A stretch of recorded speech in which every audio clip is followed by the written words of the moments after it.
Hello welcome back to Janna's recipes.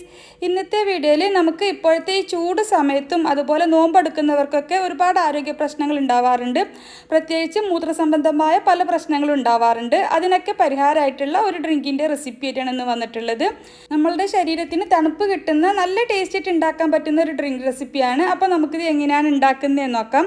പിന്നെ video കണ്ടുകൊണ്ടിരിക്കുന്ന സമയത്ത് നിങ്ങൾക്ക് ഈ റെസിപ്പി ഇഷ്ടമാവുകയാണെന്നുണ്ടെങ്കിൽ ഒന്ന് ലൈക്ക് ചെയ്ത് സപ്പോർട്ട് ചെയ്യാൻ വേണ്ടിയിട്ട് മറക്കരുത്. അതുപോലെ തന്നെ നിങ്ങൾ ആദ്യമായിട്ടാണ് ഈ ചാനൽ കാണുന്നതെങ്കിലും അല്ലെങ്കിൽ ഇതുവരെ സബ്സ്ക്രൈബ് ചെയ്തിട്ടില്ല എന്നുണ്ടെങ്കിലും ഒന്ന് സബ്സ്ക്രൈബ് ചെയ്ത് സപ്പോർട്ട് ചെയ്യാനും ഫോളോ ചെയ്യാനും കൂടി മറക്കരുത്.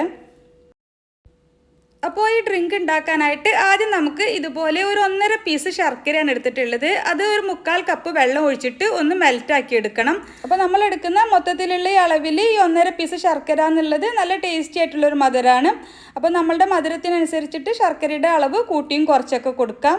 ശർക്കര മെൽറ്റാവുന്ന സമയം കൊണ്ട് നമുക്കൊരു സോസ് പാനിലേക്ക് 3 ടേബിൾ സ്പൂൺ കൂവപ്പൊടിയാണ് എടുത്തിട്ടുള്ളത്. അതിലേക്ക് 1/2 കപ്പ് വെള്ളം ചേർത്തിട്ട് ആദ്യം ഒന്ന് കട്ടയില്ലാതെ ഒന്ന് മിക്സാക്കി എടുക്കാം. നന്നായിട്ടൊന്ന് മിക്സാക്കി എടുത്തതിന് ശേഷം നമുക്കിതിലേക്ക് ബാക്കി ചേർക്കുന്നത് 1 കപ്പ് വെള്ളവും കൂടിയാണ്. അപ്പോൾ ആദ്യം 1/2 കപ്പ് വെള്ളവും പിന്നെ 1 കപ്പ് വെള്ളവും കൂടി ചേർത്തിട്ടുണ്ട്. ഇനി നമുക്കിത് നന്നായിട്ടൊന്ന് മിക്സാക്കി കൊടുത്തതിന് ശേഷം നമുക്ക് ഫ്ലെയിം ഓൺ ചെയ്യാം. എന്നിട്ട് ചെറിയ ഫ്ലെയിമിൽ വെക്കുക. ശർക്കര മെൽറ്റായി കഴിഞ്ഞാൽ ശർക്കരപ്പാനി നമുക്കിതിലേക്ക് ഒഴിക്കാനുണ്ട്.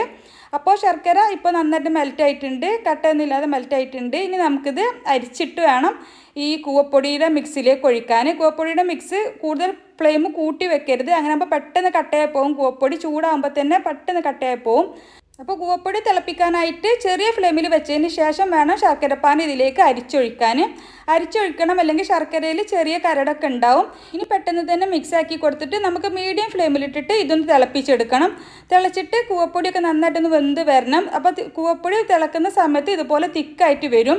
നമ്മൾ ഒഴിച്ചിട്ടുള്ള വെള്ളത്തിൻ്റെ അളവിനനുസരിച്ചിട്ട് ഒരു 3-4 മിനിറ്റ് തിളപ്പിക്കുമ്പോൾ തന്നെ നമുക്കിതുപോലെ കുറുകി വരും. ഇനി ഞാനിതിലേക്ക് തേങ്ങാപ്പാൽ ചേർക്കുന്നുണ്ട്. പിന്നെ തേങ്ങാപ്പാൽ ചേർക്കാൻ താല്പര്യം ഇല്ലാത്തവരാണെന്നുണ്ടെങ്കിൽ നമ്മൾക്ക് ആദ്യം നമ്മൾ വെള്ളം 1.5 കപ്പ് എടുത്തത് 2.5 കപ്പ് വെള്ളം ചേർത്തിട്ട് കൂവപ്പൊടി ഒന്ന് തിളപ്പിച്ചെടുത്താൽ മതി. അപ്പോൾ ഞാനിതിലേക്ക് 1 കപ്പ് തേങ്ങാപ്പാലാണ് ചേർക്കുന്നത്. തേങ്ങാപ്പാൽ ചേർത്താൽ പിന്നെ ഒരുപാട് സമയം തിളപ്പിക്കരുത്, നന്നായിട്ട് മിക്സ് ആക്കിയിട്ട് ഒന്ന് ചൂടായിട്ട് വന്നാൽ മതി. അപ്പോൾ ഞാൻ തേങ്ങാപ്പാൽ ചേർത്തിട്ട് നന്നായിട്ട് മിക്സ് ആക്കി എടുത്തതിന് ശേഷം ഇതിലേക്ക് ഒരു 4 ടേബിൾ സ്പൂൺ ചിരുവിയ തേങ്ങ ചേർത്ത് കൊടുക്കുന്നുണ്ട്. തേങ്ങ നമ്മളിത് കഴിക്കുന്ന സമയത്ത് ഇടയ്ക്കൊന്ന് കടിക്കുമ്പോൾ നല്ലൊരു ടേസ്റ്റാണ്. അപ്പോൾ അത് താല്പര്യമില്ലാത്തവർക്ക് തേങ്ങ സ്കിപ്പ് ചെയ്യാം. പിന്നെ ഒരു ഫ്ലേവറിനായിട്ട് 1/2 ടീസ്പൂൺ ഏലക്കാപ്പൊടിയും ഒരു നുള്ളു മാത്രം ഉപ്പും ചേർത്തിട്ടുണ്ട്. ശർക്കരയ്ക്ക് ചെറിയൊരു ഉപ്പ് ടേസ്റ്റ് ഉണ്ടാവും, അപ്പോൾ അതിനനുസരിച്ചിട്ട് നോക്കിയിട്ട് വേണം ചേർക്കാൻ. ഒരു നുള്ളു മാത്രം ചേർത്താൽ മതി, ടേസ്റ്റ് ഒന്ന് ബാലൻസ് ആവാൻ വേണ്ടിയിട്ടാണ്. അപ്പോൾ തേങ്ങാപ്പാൽ ചേർത്താൽ പിന്നെ ഇത്രയും സമയം തന്നെ വെച്ചാൽ മതി. നന്നായിട്ട് ചൂടായി കഴിഞ്ഞാൽ നമുക്ക് ഫ്ലെയിം ഓഫ് ചെയ്യാം. ഇനി നമുക്കിത് കുറച്ചൊന്ന് ചൂടാറിയിട്ട് ചെറിയ ചൂടോട് കൂടിയിട്ട് വേണം കുടിക്കാൻ. അപ്പോൾ ചൂടൊന്ന് ആറി വരുമ്പോൾ ചെറുതായിട്ട് ഒന്നുകൂടി ഒന്ന് തിക്കായിട്ട് വരും. അപ്പോൾ ഈ ഒരു പാകത്തിനാണ് ഞാനിത് തയ്യാറാക്കിയിട്ടുള്ളത്. കുറച്ചുകൂടി കട്ടി വേണമെന്നുള്ളവർക്ക് നമ്മൾക്കിപ്പോൾ ഈ 3 ടേബിൾ സ്പൂൺ കൂവപ്പൊടി ചേർത്തത് ഒരു 3.5-4 ടേബിൾ സ്പൂൺ വരെ ചേർത്ത് കൊടുക്കാം. ഇതിപ്പോൾ നല്ല ലൂസായിട്ട് നമുക്ക് ദാഹവും ക്ഷീണവും ഒക്കെ മാറുന്ന ഒരു ഡ്രിങ്കാണ്.